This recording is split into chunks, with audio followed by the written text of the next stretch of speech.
সত্যি বলছি বিপদে পড়ে যাবে। এই টিফিন যদি একবার বানাও এত টেস্টি আর মজার হয়, রোজ রোজ কিন্তু বানিয়ে খাওয়াতে হবে। তো হ্যালো এভরিওয়ান, সবাই কেমন আছো? আমি টুম্পা। আজকে তোমাদেরকে দারুণ টেস্টি খুবই হেলদি একটা টিফিন তৈরি করে দেখাবো। সকাল বিকালের জলখাবারে অথবা বাচ্চাদের স্কুলের টিফিনে তোমরা কিন্তু ঝটপট এই টিফিনটা বানিয়ে দিতে পারো। টিফিনটা যেমন টেস্টি তেমনই কিন্তু হেলদি। আশা করছি আমার আজকের রেসিপিটা সবারই অনেক অনেক বেশি ভালো লাগবে। তো যদি একটু ভালো লেগে থাকে তাহলে বলছি প্লিজ প্লিজ একটা লাইক করে দিও আর আমার চ্যানেলটাকে সাবস্ক্রাইব করে দিও।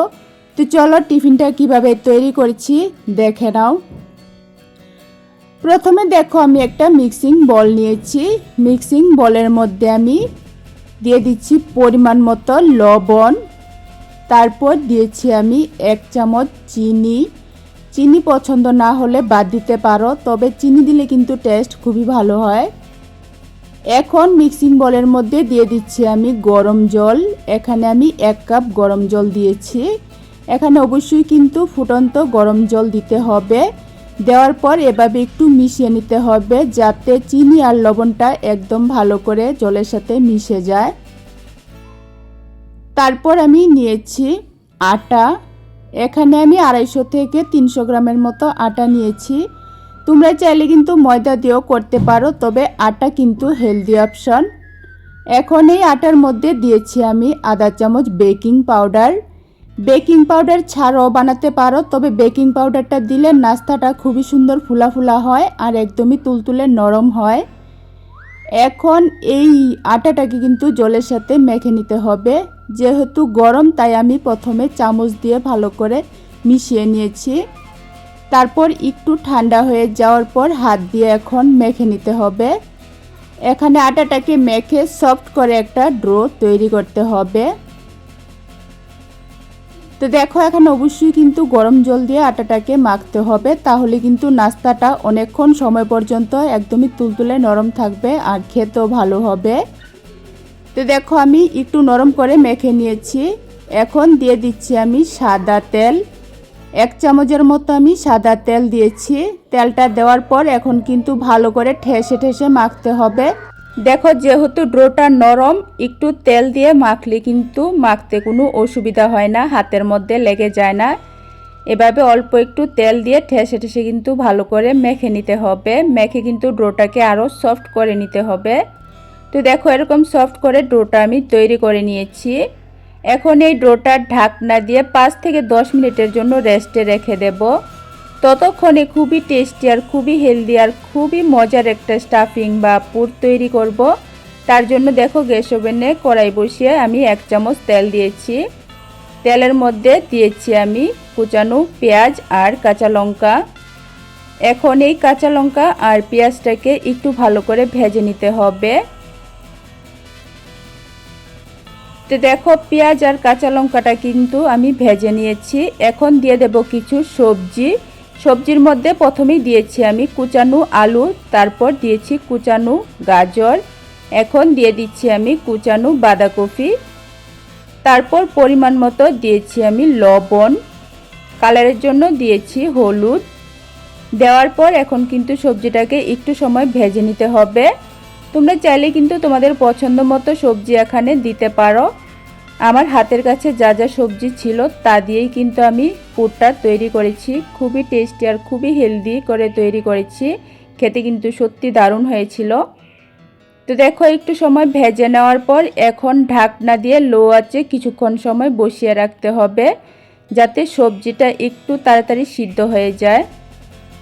ঢাকনা দিয়ে একটু সময় বসিয়ে রেখেছিলাম। এখন ঢাকনাটা উঠিয়ে দিয়ে দিচ্ছি আমি গুঁড়া মশলা। গুঁড়া মশলার মধ্যে প্রথমেই দিয়েছি আমি আধা চামচ জিরার গুঁড়া, এখন দিয়েছি 1 চামচ ধনিয়ার গুঁড়া, তারপর দিয়েছি আমি আধা চামচ লঙ্কার গুঁড়া, অল্প পরিমাণ দিয়েছি আমি গরম মশলার গুঁড়া।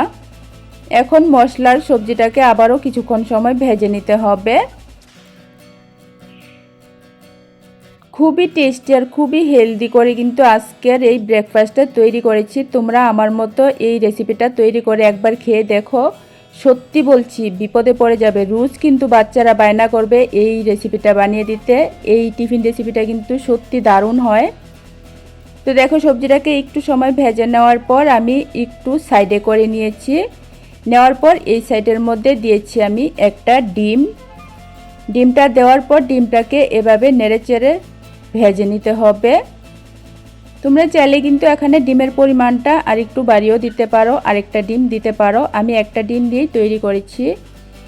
তো দেখো ডিমটা একটু ভেজে নেওয়ার পর এখন সবজির সাথে কিন্তু ডিমটাকে ভালো করে মিশিয়ে আরও একটু সময় ভেজে নিতে হবে। ডিমের সাথে সবজিটাকে আর একটু সময় ভেজে নিয়েছি। পুরটা কিন্তু পুরোপুরি রেডি হয়ে গেছে, এখন নামিয়ে নিতে হবে। তারপর যে আটা মেখে ডো তৈরি করে রেখেছিলাম, এই ডোটা দেখো আমি 10 মিনিটের মতো রেস্টে রেখেছিলাম। এখন এই ডোটাকে আর একটু সময় মেখে নিতে হবে। একটু সময় মেখে নেওয়ার পর এখন এই ডোয়ের থেকে আমি তৈরি করে নেব লেচি। এখানে লেচিগুলি আমি একটু বড় বড় করেই তৈরি করেছি। তোমরা চাইলে তোমাদের পছন্দ মতো ছোট বড় যে কোনো সাইজেরই তৈরি করতে পারো। তো দেখো এখানে আমার বড় বড় 4টা লেচি তৈরি হয়েছে।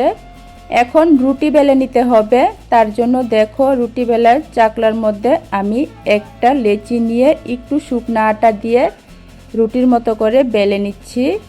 তবে খেয়াল রাখবে রুটির মতো কিন্তু বেশি পাতলা করে বেলা যাবে না, একটু ভারী করে একটু মোটা করে কিন্তু বেলতে হবে। তাহলে কিন্তু নাস্তা বা টিফিনটা খুব সুন্দর ফুলবে। তো দেখো আমি কিন্তু এখানে একটা রুটি বেলে নিয়েছি। তারপর রুটির উপর দিয়ে দিচ্ছি আমি বানিয়ে রাখা সবজি আর ডিমের পুরটা। পরিমাণ মতো একটু বেশি করেই কিন্তু আমি পুরটা দিয়েছি। দেওয়ার পর এভাবে একটু সেট করে নিয়েছি। এখন দেখো আমি রুটিটা ভাঁজ করে নেব। ভাঁজ করার আগে কিনারটার মধ্যে অবশ্যই একটু জল লাগিয়ে নেবে, তাহলে কিন্তু ভাজার সময় রুটিটা খুলে যাবে না। একটু জল লাগিয়ে নিলে কিনারটার মধ্যে একটু জল লাগিয়ে তারপর কিন্তু রুটিটা ভাঁজ করে এভাবে চাপ দিয়ে লাগিয়ে দিতে হবে। তাহলে কিন্তু রুটিটা ভাজার সময় আর খুলে যাবে না, একদম আঠার মতো কিন্তু লেগে যাবে। এভাবে একটু ভাঁজ করে নেওয়ার পর চাপ দিয়ে ভালো করে লাগিয়ে নিয়েছি। এখন দেখো আমি বড় একটা বাটি দিয়ে নাস্তাটা কেটে নিয়েছি। তো দেখো টিফিনটা কিন্তু এরকম করে আমি কেটে নিয়েছি। একটা টিফিন কিন্তু আমার খুব সুন্দর তৈরি হয়ে গেছে। কত সুন্দর হয়েছে দেখে নিশ্চয়ই বুঝতে পারছো। একইভাবে আমি আরেকটা টিফিন তোমাদেরকে তৈরি করে দেখিয়ে দিচ্ছি। একটু মনোযোগ দিয়ে দেখলে যে কেউ কিন্তু খুবই সহজভাবে এই টেস্টি আর হেলদি টিফিনটা তৈরি করতে পারবে। আর দেখার পর অবশ্যই একবার বানিয়ে খেয়ে দেখো, সত্যি বলছি খুবই দারুণ টেস্টি হয় এই টিফিনগুলি।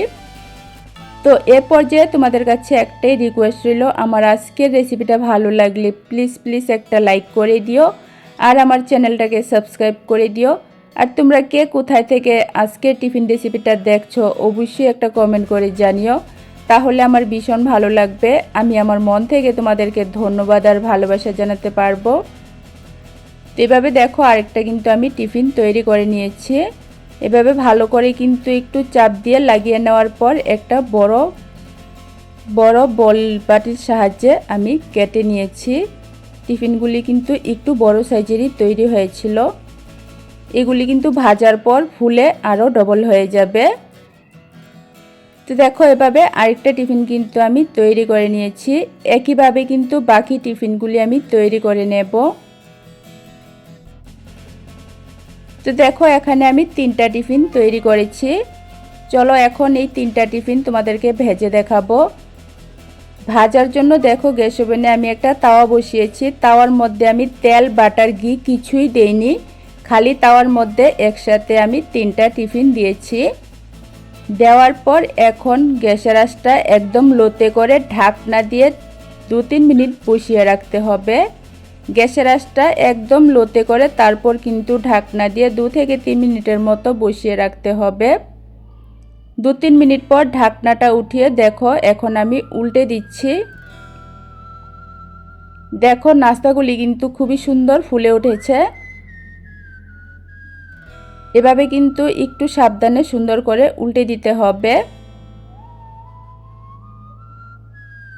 তো দেখো খুবই সুন্দর করে কিন্তু তিনটা নাস্তাই আমি উল্টে দিয়েছি। উল্টে দেওয়ার পর এখন আমি একটু ঘি লাগিয়ে দিচ্ছি। তোমরা চাইলে কিন্তু এখানে তেলও দিতে পারো অথবা বাটারও দিতে পারো, তবে আমি ঘি দিয়ে তৈরি করেছি। ফ্লেভারটা খুব সুন্দর হয়েছিল, টেস্টও কিন্তু খুবই ভালো হয়েছিল। তো দেখো এভাবে কিন্তু উল্টে পাল্টে দু পিঠের মধ্যেই সামান্য একটু ঘি লাগিয়ে নিতে পারো। আর যারা একদমই তেল বাটার ঘি খেতে পছন্দ করো না, তারা কিন্তু শুধু এভাবেও ছেঁকে রুটির মতো ছেঁকে খেতে পারো, ভীষণই ভালো লাগে। আমি কিন্তু তেল ঘি বাটার ছাড়াও এই রুটিগুলি খালি এভাবেই রুটির মতো করি, খেতে কিন্তু খুবই ভালো হয়। আজকে আমি অল্প একটু ঘি দিয়ে এগুলিকে তৈরি করেছি, আমার বাচ্চারা খেয়ে কিন্তু খুবই পছন্দ করেছিল। তো দেখো ঘি লাগিয়ে নেওয়ার পর উল্টে পাল্টে আমি এরকম একটু কালার করে ভেজে নিয়েছি। টিফিনগুলি কিন্তু তৈরি হয়ে গেছে, আর টিফিনগুলি কত সুন্দর ফুলেছে দেখে নিশ্চয়ই বুঝতে পারছো। তো দেখো এখানে কিন্তু সবগুলি টিফিন আমি তৈরি করে নিয়েছি। তোমাদের কাছে আজকে আমার এই টিফিন রেসিপিটা কেমন লেগেছে অবশ্যই কমেন্ট করে জানিও। ভালো লাগলে লাইক কমেন্ট শেয়ার করো, চ্যানেলটাকে সাবস্ক্রাইব করে দিও একদমই সহজ আর নতুন নতুন রেসিপি দেখার জন্য। তো দেখো একদমই নামমাত্র তেল মশলার মধ্যে কিন্তু আজকে এই টিফিনটা আমি তৈরি করেছি। গরমে যারা তেল মশলা ছাড়া খাবার খেতে পছন্দ করো তারা কিন্তু এই টিফিনটা অবশ্যই বানিয়ে খেতে পারো, ভীষণই টেস্টি আর খুবই হেলদি রেসিপি। তো দেখো কত সুন্দর ফুলা ফুলা টিফিনটা তৈরি হয়েছে। তো আবার আরেকটা রেসিপি নিয়ে আসবো, আজকের জন্য টাটা।